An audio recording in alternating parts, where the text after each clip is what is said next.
자, 이어서 바른 시각으로 보는 바른 경제 시간입니다. 한남대 글로벌 IT 경영학과 강신철 교수와 함께하겠습니다. 어서 오십시오, 교수님. 예, 안녕하세요. 예, 오늘은 주식시장을 얘기를 해봐야 될 것 같습니다. 네. 오늘 2년 2개월 만인가요? 코스피 지수가 2,200.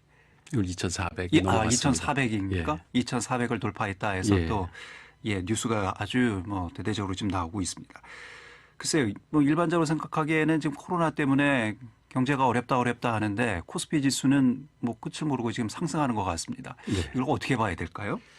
어제도 이제 5일 연속 예. 그 상승세를 마감했고요. 그러니까 오늘도 또 2,400을 넘어가는 고점을 찍었는데 예. 또 코스닥 지수 역시도 전 거래일 대비 계속 올라서 지금 860이 넘어갔고요. 예. 그러니까 코스닥은 12일 연속 상승 마감했습니다. 그러니까 실물 경제가 아직 살아난 것도 아닌데 이렇게 주가가 연일 상승을 하니까 주식시장이 과열됐다 소리가 나올 만도 합니다. 물론 주식시장은 경제에 선반영을 한다 이렇게 일반적으로 알고는 있습니다만 네. 워낙 지금 경제가 안 좋다 하는데 이렇게 주식시장이 화랑세라서 이걸 좀 의아하게 바라보는 전문가들도 많이 계신 것 같습니다. 예. 예. 그런데 기관 투자, 외국인 투자자들은 순매도를 하고 있잖아요. 더 많이 팔고 있잖아요. 예. 그러니까 지난 1월부터 6월까지 외국인 투자자들이 주식을 팔아치우고 채권으로 갈아탔거든요. 예.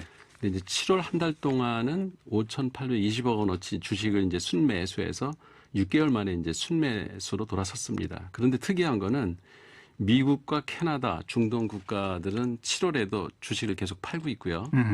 영국, 아일랜드, 룩셈부르크 등 그 유럽 국가들하고 아시아 투자자들이 이제 순매수 금액이 2조 6천억이나 증가하면서 전체 외국인 투자자들의 순매수 금액이 증가한 겁니다. 예. 그런데 7월 말부터 8월 들어서는 외국인 투자자들이 주식을 다시 이제 팔고 있거든요. 이제 어제 코스피를 상승세로 마감한 거는 순전히 동학 개미들의 그 순매수의 힘을 입은 겁니다. 예. 그렇게 지금 계속해서 코스피가 상승하는 이유는 일반인들. 그러니까 이제 개미라고 표현된 개인 투자자들이 계속해서 주식을 사들이고 있다 이런 얘기지 않습니까? 그래서 일반적으로 보면은 이제 그 외국인 투자자들이나 기관 투자자들을 개미 투자가 이렇게 따라가는 형상인데 이거는 이제 지금 반대 역전 현상이 지금 나타나고 있지 않습니까? 그런 현상이 지금 몇 개월째 지속이 되고 있는데요. 예. 아마 가장 큰 원인은 그 초저금리 시대에 시중 유동성이 늘어난 것이 가장 큰 원인이고요. 예. 우리나라 최대 교역국이라고 할 수 있는 미국과 중국의 제조업이 지금 살아나고 있습니다. 물론 적당한 투자처를 찾지 못한 개인들의 그 밴드웨건 효과도 한몫을 하고 있다. 이런 생각이 듭니다. 예, 밴드웨건 효과. 이거 정치에서 많이 나오는 용어잖아요. 예. 투표에서. 예, 그러니까 어렸을 때 왜 그 서커스단, 예. 그리고 공마단패 이런 게 동네에 들어오면은 아이들이 쭉 쫓아가잖아요. 그렇죠. 그러니까 안 쫓아가면 자기만 손해 보는 것 같고. 예, 이제 쏠림 현상처럼. 그렇죠. 예. 주식에 별로 관심 없던 사람들도 연일 언론에서 주가 오른다, 뉴스를 듣고 주변에서 주식 누가 해서 얼마 벌었다 이런 소리 들으면 안 하는 자기만 손해 보는 그렇죠. 생각이 들거든요. 사람 심리가 또 그렇죠. 그럼 또 이 돈 저 돈 끌어다가 이제 주식에 투자하는 사람들이 생기게 마련인데 예. 그야말로 부안해동하는 건데요. 상당히 위험한 투자 방식이고요. 예. 이런 분들은 꼭 막차를 타거든요. 이건 참 주의해야 될 부분입니다. 예. 주식 용어로 상투 잡는다 네. 이런 얘기들을 많이 하는데 글쎄요. 남들이 이렇게 주식해서 돈 벌었다 얘기는 듣습니다만 돈을 잃었다라는 얘기는 또 잘 못 듣잖아요. 그렇죠. 잘 안 하죠 또. 그러니까 사람 심리가 또 예. 주식해서 돈 잃으면 얘기를 안 하기 때문에 꼭 주식하면 돈 버는 것처럼 이렇게 착각되는 그런 현상들도 있습니다. 좀. 예. 그 미국에서는 아직도 코로나 감염자 수가 계속 오르고 있는 상황이지 않습니까? 예. 2분기 미국의 성장률이 마이너스 35% 이렇게 지금 나오고 있는데 그런데 제조 구매 관리 지수 이게 PMI라고 부른다면서요? 예. 이게 호전되고 있다 이런 뉴스도 있던데 이건 어떻게 봐야 될까요? 이 이제 PMI 지수라는 게 매달 그 400개 이상의 그 제조업들 주요 제조업들의 이제 구매 담당자 중역을 대상으로다가 설문조사를 해서 이 지수를 산출하는데요. 예. 제조업 관리자들이 원자재를 사들인다는 것은 앞으로 수개월 내에 경기가 호전될 것을 기대한다는 것을 의미하기 때문에 이 PMI 지수가 높으면 경기 선행 지수가 높다고 판단을 해서 앞으로 경기가 살아날 거다 이런 기대 심리가 발동을 하죠. 예. 그 미국의 PMI가 4월을 이제 최저점으로 해서 조금씩 증가를 하다가 7월에는 이제 코로나 이전 수준으로 회복을 했습니다. 예. 그러니까 경기 지표상으로는 미국 제조업이 살아나고 있다고 보이기 때문에 미국 증시도 지속적인 상승세를 유지하고 있는 게 아닌가 그런 생각이 듭니다. 지금 뭐 코로나 때문에 각국 정부가 경기 부양책을 적극적으로 쓰고 있지 않습니까? 네. 이자를 낮추고 또 회사의 채권들 사들이기 위해서 어쨌든 뭐 그죠. 시장에는 재정을 대폭 확대하고 있죠. 예. 거의 모든 국가들이. 풍부한 유동성이 지금 넘쳐나기 때문에 일부 전문가들은 주식시장의 앞으로의 전망은 뭐 계속해서 이런 추세가 이어질 것이다. 이렇게 전망적으로 긍정적으로 보는 사람들도 많이 있는 것 같거든요. 예. 근데 결론부터 말씀드리면 시중의 유동성과 경기가 호전될 것이라는 기대 심리는 이제 주가에 상당히 반영이 됐거든요. 아하. 그러니까 더 이상 주가가 오르기는 그렇게 쉽지 않을 거라고 봅니다.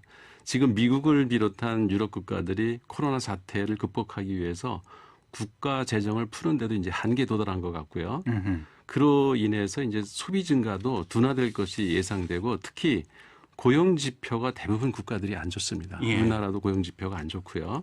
근데 고용 상황이 좋아지지 않으면 실물 경제를 받쳐주는 게 소비자들의 구매력이 올라가야 되거든요. 예. 근데 그 구매력이 떨어지면 소비가 늘지 않기 때문에 경제 회복 속도가 늦어질 수밖에 없고 결국 실물 경제가 뒷받침되지 않는 주식 가격은 이제 사상 누각이나 다름없어서 이게 언제 붕괴될지 모르는 상황입니다. 자칫 이게 거품이 될 수도 있다. 예.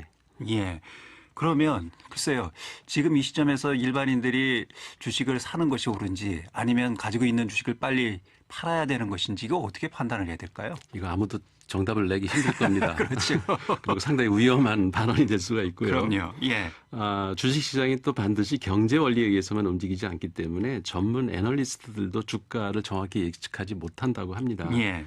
다만 몇 가지 그 경제 지수들을 분석하면 어느 정도 예측은 할 수 있을 텐데 일단 국내 증시는 그 문재인 대통령이 얼마 전에 열린 그 청와대 수석 보좌관 회의에서 시중에 넘치는 유동자금이 부동산 대신 주식시장 또 건전한 주식시장이라는 표현을 썼습니다. 예. 모일 수 있도록 노력해달라 이렇게 주문을 하면서 주식시장이 더 활기를 띠게 된 것 같고요. 이런 대통령의 발언은 주식 투자가들에게 이제 심리적 안정감을 주거든요.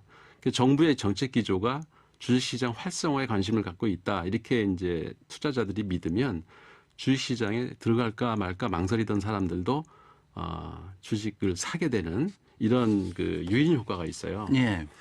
근데 이제 현재 주가 지수가 2,400이 넘어간 거는 코로나 사태 시작되기 전보다 더 높아진 거기 때문에 실물 경제 지수가 다 지금 안 좋은 상황에서 주가만 고공행진을 하고 있는 것이라서 이게 언제 다시 2,200선으로 내려앉을지 알 수 없는 상황입니다. 예.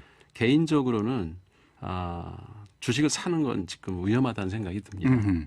그러니까 물론 장기간 묵어둘 수 있는 돈이 있는 자금 여력이 있는 분들이야 상관이 없겠죠. 내려도 이제 좀 기다렸다가 예. 오르면 이제 회복하면 되는데 융자를 얻어서 투자하는 사람들은 지금은 빼야 될 시기가 아닌가. 빚내서 예. 예, 주식 사는 분들. 예. 언제 이게 폭락할지 모르기 때문에 그리고 이분들이 그 좀 시장이 좀 안정세로 돌아서면 지금은 과열된 상태거든요. 예. 그러니까 이런 상태에서 또 빚을 내 가지고 주식 투자했다가는 큰 낭패 볼 확률이 되게 높습니다. 이게 예. 이제 과거에 이제 이런 그 주가들을 분석해 보면 그런 결과들이 나오거든요. 그래서 예. 개미 투자자들은 융자를 얻은 경우라면 지금쯤은 빠져서 빚 갚고 예. 좀 그동안 수익 챙긴 거 예. 그 남겼다가 나중에 좀 시장이 좀 안정 다시 되면 그때 재투자하면 좋겠고요. 물론 뭐 장기적으로 자금을 가지고 여유가 있는 분들은 계속 붙들고 있어도 우량주라면은 주시장은 다시 뭐 기복을 타니까는요. 그렇죠. 예. 그런 분들한테는 뭐 본인들이 알아서 판단하면 될 것 예. 같습니다. 어쨌든 뭐 지금은 객관적으로 봐도 좀 과열된 양상이다. 예. 예. 부안해동하지 말고 냉정하게 좀 판단할 때다. 뭐 이런 말씀이신 것 같습니다. 예. 예, 알겠습니다. 자, 바른경제 주식시장을 좀 들여다봤습니다. 한남대 글로벌 IT 경영학과 강신철 교수였습니다. 고맙습니다, 교수님. 예, 고맙습니다. 대전, 세종, 충남, 대세남의 오늘을 심도 있게 짚어보는 시간.